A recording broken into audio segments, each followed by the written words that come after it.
Next, we are moving to part B of University Question and Answers of November 2015 Compiler Design. So the first one is the 13th question. Write short notes on NFA.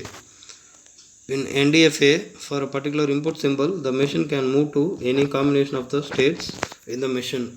In other words, the exact state to which the machine moves cannot be determined. Hence, it is called non-deterministic automaton. As it has finite number of states, the machine is called non-deterministic finite machine or non-deterministic finite automaton. Formal definition of an NDFA. An NDFA can be represented by a 5-tuple Q, sigma, delta, Q0, F, where Q is a finite set of values, sigma is a finite set of symbols called the alphabets, delta is the transition function where delta gives delta into sigma equal to 2 power of Q, and Q0 is the initial state from where any input is processed, and F is a set of final states of Q of F belongs to Q. Graphical representation of NDFA. It is same as DFA, and NDFA is represented by diagrams called state diagram. The vertices represent the states. The arcs labels with an input alphabet shows the transitions. The initial state is denoted by an empty single incoming arc. The final state is indicated by double circle. The transition function delta as shown below. It consists of the following fields: present state, next state for input 0, next state for input 1. So present state A, next state is A, B, and next state for input 1 is B. And next one is B, C, A, C, B, C, and C. Its graphical representation would be as shown below. So the following table lists the differences between NFA and NDFA. You can see it and identify what is given there. And next we are moving for the 14th question in part B. Discuss on error handling. So the tasks of the error handling process are to detect each error, report it to the user, and then make some recovery strategies and implement them to handle error. During this whole process, processing time of program should not be slow. An error is in the blank entries in the symbol types. So the types are source of errors. There are two types of errors: runtime and compile time errors. The runtime error is an error which takes place during the execution of a program and usually happens because of adverse system parameters or invalid input data. And next one is the compile time error. Arises at compile time before execution of the program. Syntax error or missing file references that prevents the program from successfully compiling is an example of this. So classification of compile time error. Number 1 lexical, number 2 syntactical, number 3 semantical, and number 4 logical, and it has the following properties: goal, how, example, etc. And there are some common recovery methods that are follows. First one is the panic mode recovery, next one is space level recovery, and third one is error production, and last one is global correction. Next we are moving to the 15th question. Write notes on predictive passes. We have learnt in the last chapter that the top-down parsing technique passes the input and start constructing a parse tree from the root node, gradually moving down to the leaf node. This type of top-down passes are depicted below. Recursive descent parsing.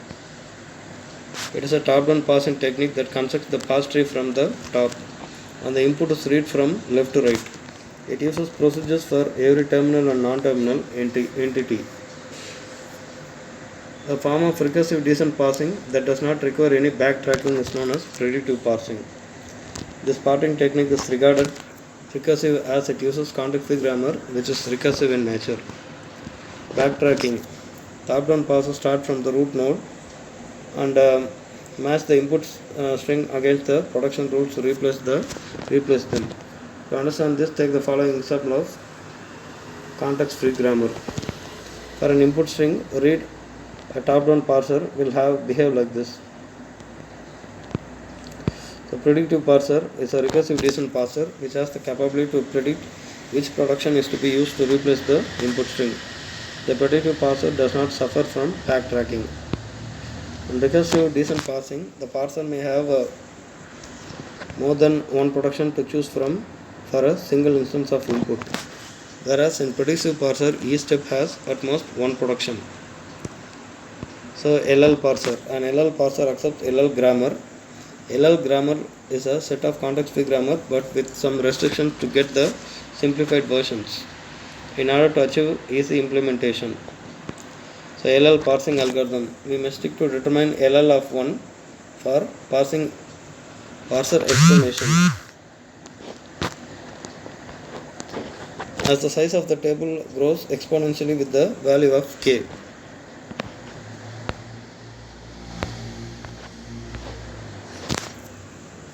With the value of k. Secondly, if a given grammar is not LL of 1, then it is not LL of k for any given k. So a grammar G is LL of 1 if A belongs to alpha or beta are two distinct productions of G. For no terminal, both alpha and beta derive strings beginning with a A. At most one of alpha and beta can derive empty string. A grammar G is at most one of alpha and beta can derive empty string.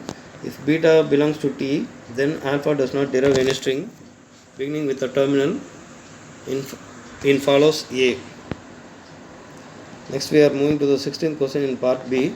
Discuss the parse tree. In this article we will study the concept and uses of parse tree in compiler design. Let us check out two terms. Parse. It means to resolve a sentence into its component parts and describe their syntactic rules, or simply it is an act of parsing a string or a text. Tree. A tree may be widely used abstract data type that simulates a hierarchical tree structure with a root value and subtrees of youngsters with a parent node, represented as a group of linked nodes.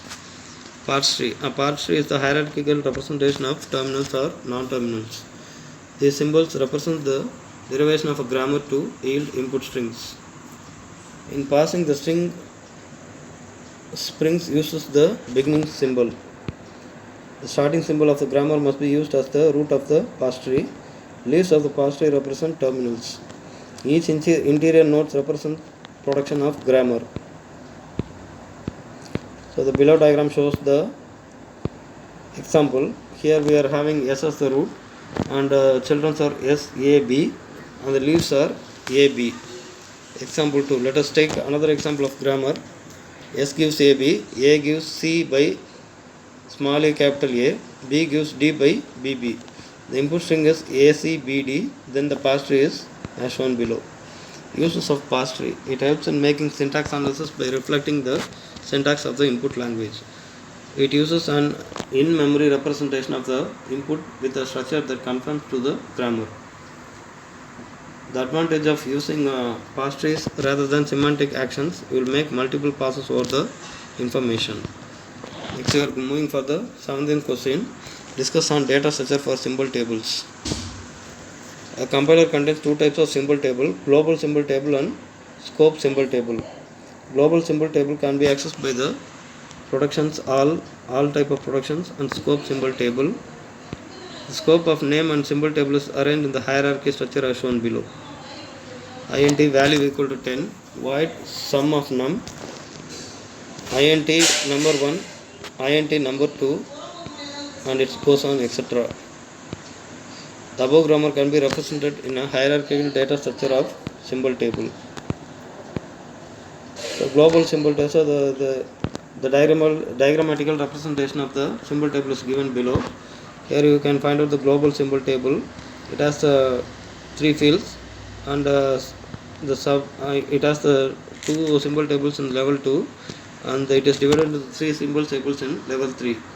They are given the name as inner scope 1, inner scope 2 and inner scope 3. It specifies on a condition if we perform some operation to be carried out and then compare for a condition. Instead of what, perform the calculation outside the loop and assign a value in the calculations.